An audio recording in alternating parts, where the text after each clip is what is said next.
Brutal mafia killed her entire family in front of her, so a devastated mother vanished for 5 years and has now returned with a kill list. Can she burn their whole world to the ground? The film opens as we meet a girl named Riley, who's seated inside a car with a man. Soon after, that very man assaults her. The two of them continue fighting for quite a while. Watching Riley struggle, we quickly learn that Riley is a fantastic fighter. Even so, the man manages to stab her leg. So Riley pulls out her handgun and shoots the man straight. And right there, this man is dead. Next, she removes his dead body and conceals it within the trunk of her car. She departs to head toward the place she's currently living. After arriving home, she immediately cleans her injuries and begins to apply some ointment. She understands that if she doesn't handle it right away, then this wound could become permanent. Afterward, she begins eating some cookies, and this is where our story shifts into a flashback. We are now shown a scene from 5 years prior. We find Riley alongside her daughter, whose name we learn is Carly. These folks had only just visited a cookie fair. After walking out from there, they are loading items into their car. That's when a woman appears with her own daughter. If you're enjoying this so far, a like and a subscription would be a huge help for the growth of our channel. She yells at Riley in a nasty way. That lady claims that Riley has parked her car in an incorrect spot. In response, Riley gives her an answer. For several moments, a loud fight happens between them. But at last, the woman curses and drives away from there. After witnessing this, Carly then says to Riley that they should have really killed that woman. So Riley has to explain to her little girl that we must never resort to violence. Violence has never been a good thing for anyone. Having said this, they both get into the car. Next, Riley drives to her husband, whose name is Chris. She tells him that you please keep Carly with you. I need to get to my job.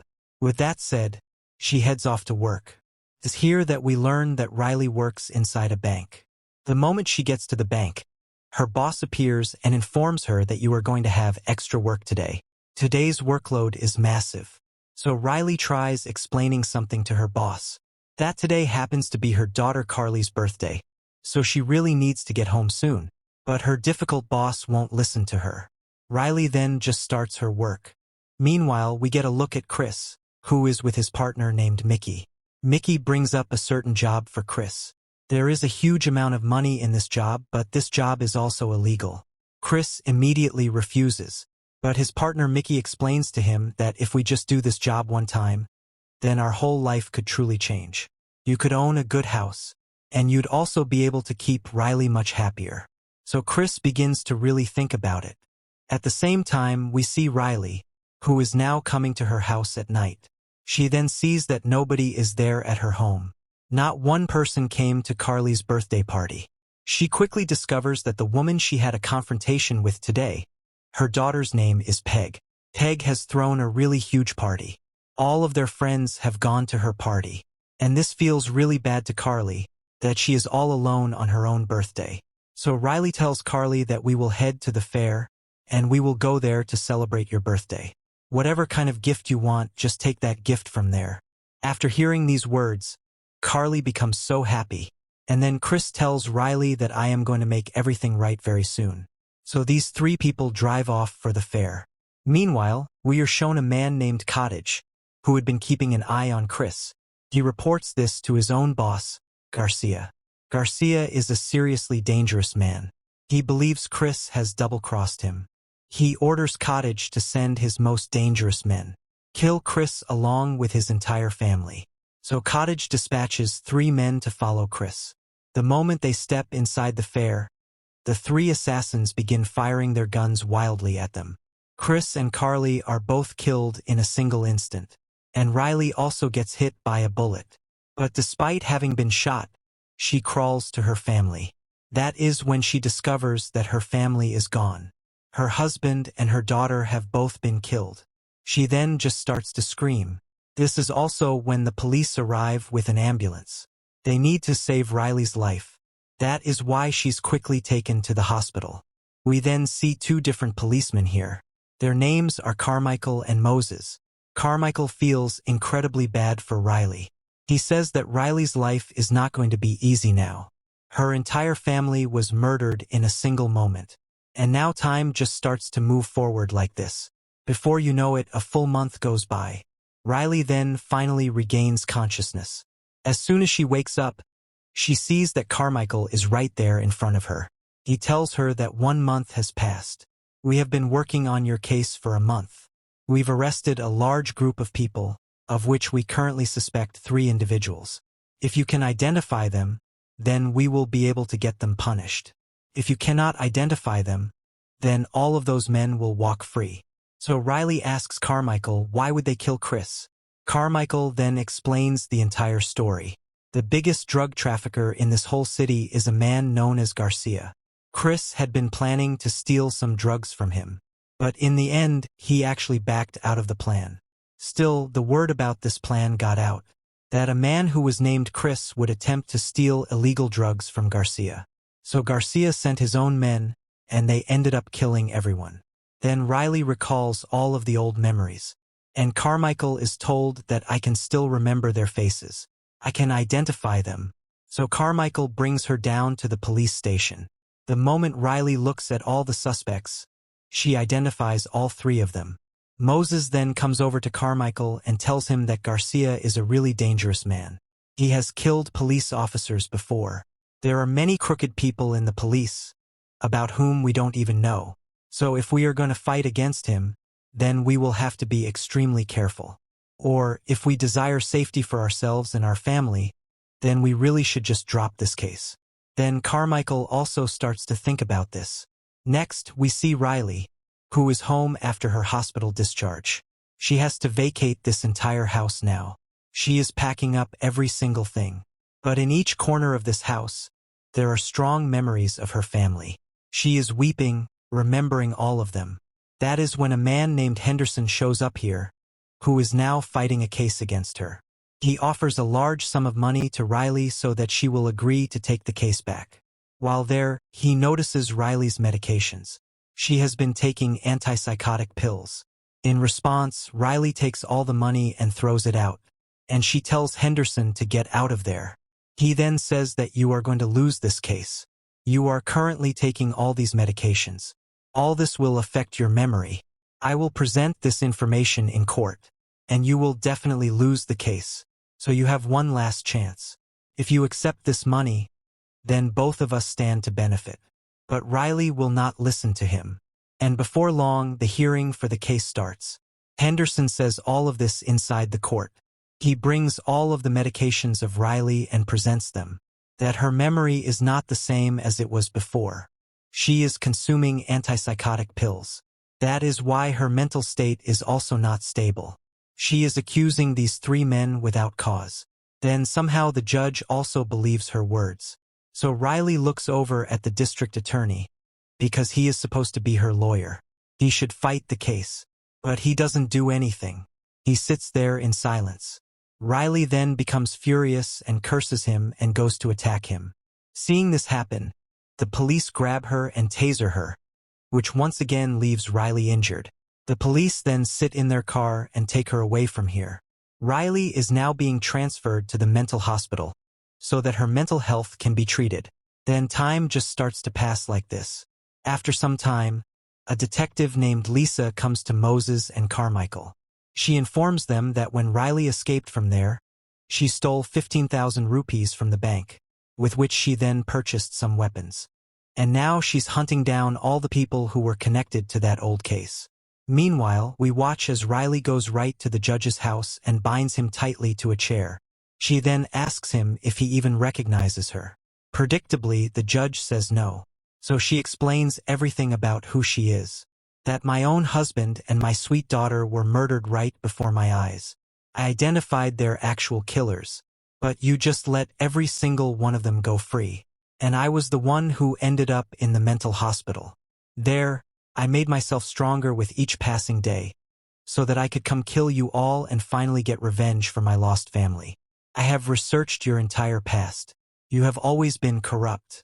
You have destroyed the lives of many innocent people. But this is where it ends for you. After saying all that, she simply walks out. The moment she is outside, She hits the button, and the judge is killed in a massive explosion. This news soon reaches Moses. He realizes that Riley is the one doing all this. Around that time, he receives the news that Riley has also murdered Henderson, and along with him, she also sent a threat to the attorney that she would be killing him very soon. At the same time, we see Garcia. His own men tell him that Riley has become extremely dangerous. She killed the presiding judge, and on top of that, she also eliminated Henderson. Now the day is not far when she will eventually come after us. After hearing these words, Garcia just says, "Put a big reward on her head, and then send her photograph to all the killers. Whoever manages to kill her, don't even ask for her face." We then see that Garcia's main competitor shows up here, and he makes a threat to him, that if Garcia continues doing things like this, then he will wipe out his entire crew. Garcia doesn't understand what this is about. So he clarifies that you have just blown up 2 of my huts, and now you say that you don't know a single thing? Then it dawns on Garcia that Riley must have done this, so that everyone would become an enemy of Garcia. We then see Riley, who is now sitting on a bus. A young child is sitting right beside her with his father. Then she hands him a small toy. She notices that the child's father is intoxicated. So she begins to follow him. As the two go into a store, Riley hands a gun over to that man and says to him that you must promise me that you will never drink any alcohol from now on. If you continue drinking alcohol like this, then your own daughter's life will be completely ruined. If I ever see you drinking any alcohol again, then I will personally shoot you. Having said this, she then tells the owner of the store, do not sell any more alcohol to him again. Then she takes that man's credit card, and in its place she gives him a large amount of cash. Riley's very next target is a man known as Marvin, who works as Garcia's primary money launderer. All of the dirty, illegal money of Garcia, Marvin moves it from one location to another. Now Riley has started to follow Marvin. Marvin walks right inside the house, so she also goes up to the door. Looking at the 2 guards there, it appears that she is just a beggar. Then Riley suddenly attacks both of them, and a moment later, their work is done. As soon as she gets inside, the people inside immediately recognize her, because recently Riley's photo was shown on TV. When everyone realized it was her, that Riley is killing these types of people, then everyone there attacks her. But Riley is also completely ready. She pulls out her own gun and starts killing everyone there one by one. After a few moments, she leaves Marvin and kills everybody else. And she demands of Marvin, tell me, what is Garcia's new plan? And where can I find it? Then Marvin tells her absolutely everything. But the moment Riley is gone, Marvin tells all of this directly to Garcia. So Garcia becomes absolutely furious that he told some unhinged woman all of his secret plans. We then see Lisa, who has arrived here with Moses and Carmichael. Before she left from here, Riley detonated the whole building, in which there was a huge amount of money and a very large amount of drugs. She torched absolutely everything. After witnessing this scene, they understand that Riley was the one who did this. Because now every single news channel is talking nonstop about Riley. But Carmichael says, I think someone else is committing all these awful crimes in Riley's name. Maybe Riley is not actually doing it. But Moses does not believe any of this. He says that we have only got one single chance. If we can get to Garcia, then we might also be able to catch Riley.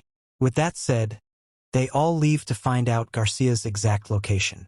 But Lisa is now deeply thinking, where on earth could Riley be hiding? Lisa is also a young woman. We then learn that Garcia has killed Marvin. She assumes that Marvin was working with Riley and he was giving her all the news.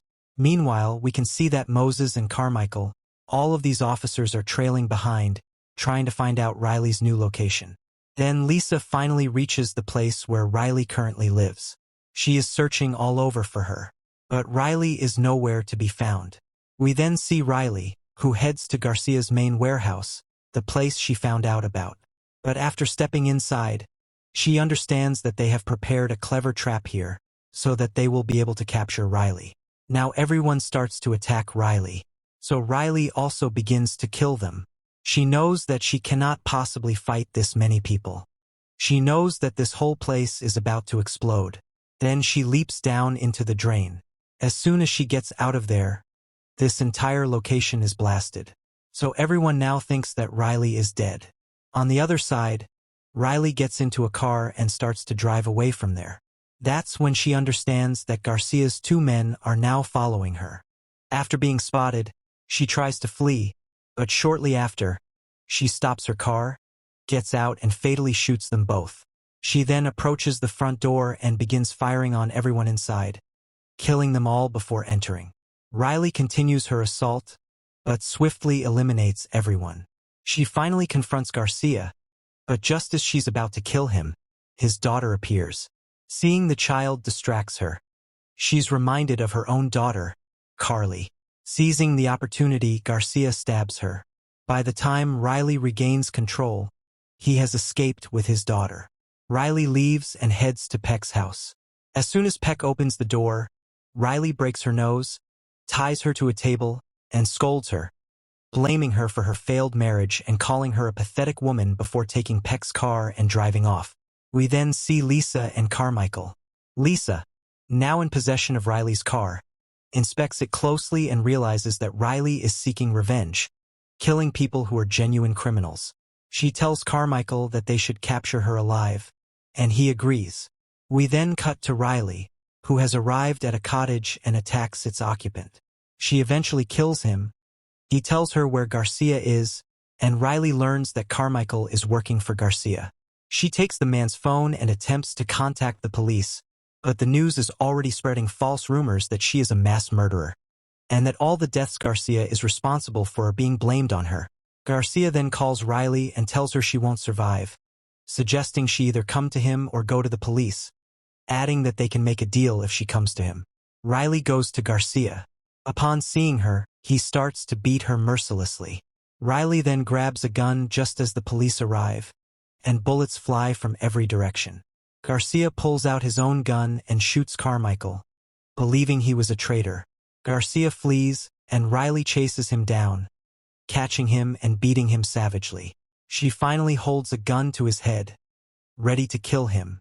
Moses arrives and puts his own gun to Riley's head, telling her not to take the law into her own hands and that Garcia's punishment should be left to the government.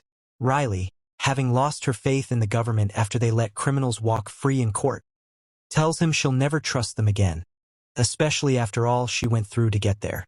She then shoots Garcia in the head. The police start firing on Riley, but Moses stops them and Riley escapes. The police begin a manhunt for her, but the next morning, Moses finds her at her family's gravesite. He tries to get her to come with him, but she tells him to leave her there, saying her time has come and she could die at any moment. Moses takes her to the hospital anyway, and news of her capture spreads. All the politicians begin to use the situation for their own gain, with the ruling party promising that Riley will be punished. Moses, realizing that they will do great wrong to Riley, who only punished criminals the government couldn't, goes to her hospital room. He sees guards everywhere, but still manages to talk to Riley and give her the key to her handcuffs so she can escape. Shortly after, Riley vanishes, and no one ever sees her again, which is how the film ends.